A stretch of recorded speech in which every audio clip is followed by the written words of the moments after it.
जय हिंद साथियों। स्वागत है आप सभी का इस YouTube channel NSK math classes सुंदर में। स्टूडेंट्स, आज हम डिस्कस करेंगे आयत और उनसे संबंधित क्षेत्रफल और उनसे संबंधित कुछ फार्मूले के बारे में। स्टूडेंट्स, ध्यान दीजिए। फर्स्ट टर्म है आपका, देखिए फर्स्ट टर्म है आयत का क्षेत्रफल। स्टूडेंट्स, आयत का क्षेत्रफल होता है लंबाई गुणे चौड़ाई, एल गुणे बी। ओके। दूसरा है आयत का परिमाप, टू कोष्ठ में लंबाई प्लस चौड़ाई, यानी 2 into L plus B. Okay, चलिए आगे बढ़ते हैं। अगला है आयत का विकर्ण, अंडर रूट लंबाई स्क्वायर जोड़ चौड़ाई स्क्वायर।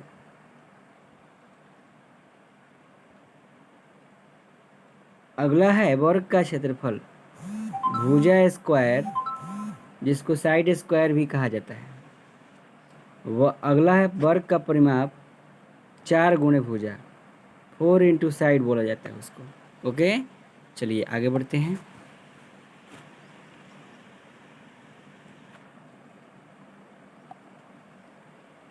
देखिए आगे है आपका वर्ग का विकर्ण, √2 गुणे भुजा, √2 गुणे ए का मतलब साइड है। अच्छा, अगला है वर्ग की भुजा, अंडर रूट वर्ग का क्षेत्रफल या परिमाप बटा में 4 या विकर्ण बटा में √2 होता है। चलिए आगे बढ़ते हैं हम। वृत्त, सर्किल, वृत्त की त्रिज्या बराबर होता है व्यास बटा में 2, जिसको डायमीटर अपॉन 2 या परिधि बटा में 2 पाई या अंडर रूट क्षेत्रफल बटा में पाई होता है। और वृत्त का व्यास बराबर 2 गुणे त्रिज्या, जिसको 2 गुणे रेडियस कहा जाता है या परिधि बटा में पाई। वृत्त का क्षेत्रफल पाई आर स्क्वायर या 1/4 गुणे पाई डी स्क्वायर होता है, जहाँ D diameter of a circle, माने उसका एक व्यास होता है। वृत्त की परिधि बराबर 2πr या पाई डी होता है, 2πr या पाई डी होता है। राइट, चलिए आगे बढ़ते हैं। त्रिज्यखंड सेक्टर वृत्तखंड सेगमेंट के बारे में चलिए देखते हैं क्या चीज़ इसमें प्रोसेस कर रहा है। ये आपका निचला वाला प्रोसेस है। पहले उसको बाद में समझेंगे, पहले यहाँ पर समझते हैं घन घनाभ के बारे में। ठीक, देखिए घन का आयतन भुजा क्यू, घन की भुजा घनमूल आयतन, घन के संपूर्ण पृष्ठों का क्षेत्रफल 6 गुणे भुजा स्क्वायर, घन की एक भुजा बराबर अंडर रूट संपूर्ण पृष्ठों का क्षेत्रफल बटा में 6, घन की एक भुजा बराबर विकर्ण बटा में √3, घन का विकर्ण बराबर √3 गुणे ए, यानी √3 गुणे साइड। ओके, और घन के वक्र पृष्ठीय क्षेत्रफल होता है 4 गुणे भुजा स्क्वायर। स्टूडेंट, कितना होता है? 4 गुणे भुजा स्क्वायर। चलिए आइए आगे बढ़ते हैं घनाभ के बारे में। घनाभ क्यूबॉइड, घनाभ का आयतन लंबाई गुणे चौड़ाई गुणे ऊंचाई होता है। ओके, घनाभ का वक्र पृष्ठीय क्षेत्रफल, जिसको पार्श्व पृष्ठीय क्षेत्रफल कहा जाता है, 2 गुणे कोष्ठ में एल प्लस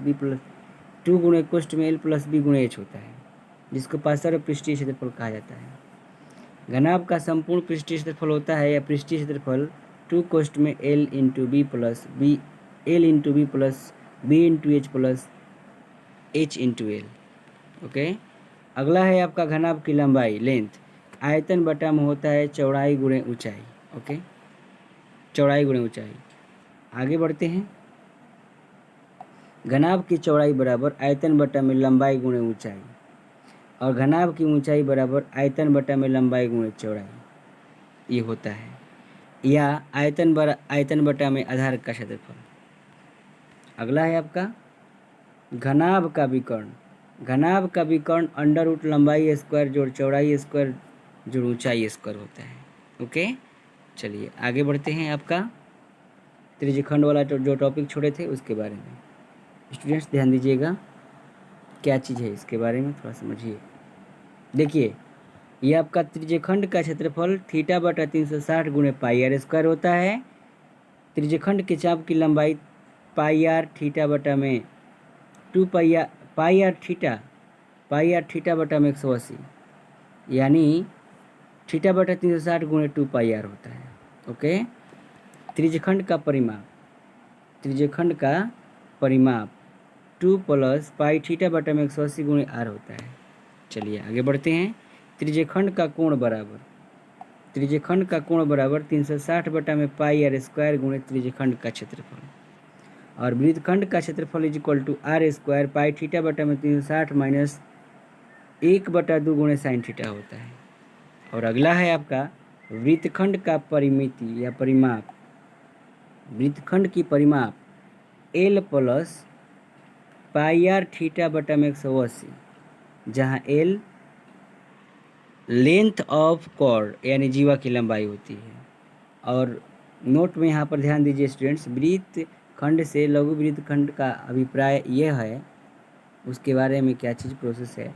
दीर्घ वृत्तखंडों का क्षेत्रफल होता है आर स्क्वायर पाई ब्रैकेट में 360 माइनस थीटा बटा में 360 माइनस 1/2 साइन थीटा।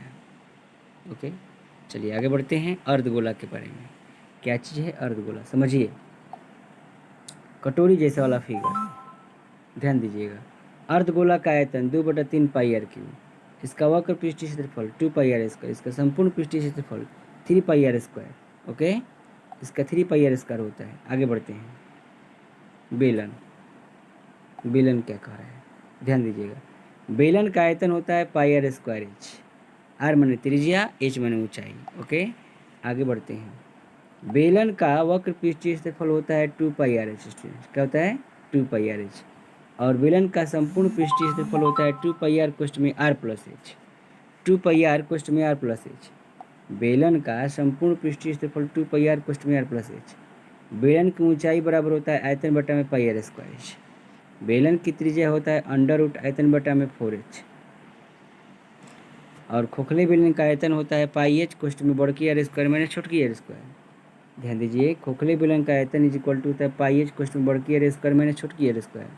या यूँ हम कहें इसको तो पाई एच ब्रैकेट में बड़ी आर प्लस छोटी आर इंटू बड़ी आर माइनस छोटी आर एगो आर बड़ी आर माने बाहरी त्रिज्या, एगो छोटी आर माने भीतरी त्रिज्या।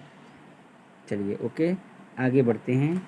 खोखले बेलन का संपूर्ण पृष्ठीय क्षेत्रफल होता है 2 पाई कोष्ठ में बड़ी आर प्लस छोटी आर इंटू एच प्लस 2 पाई बड़ी आर स्क्वायर माइनस छोटी आर स्क्वायर।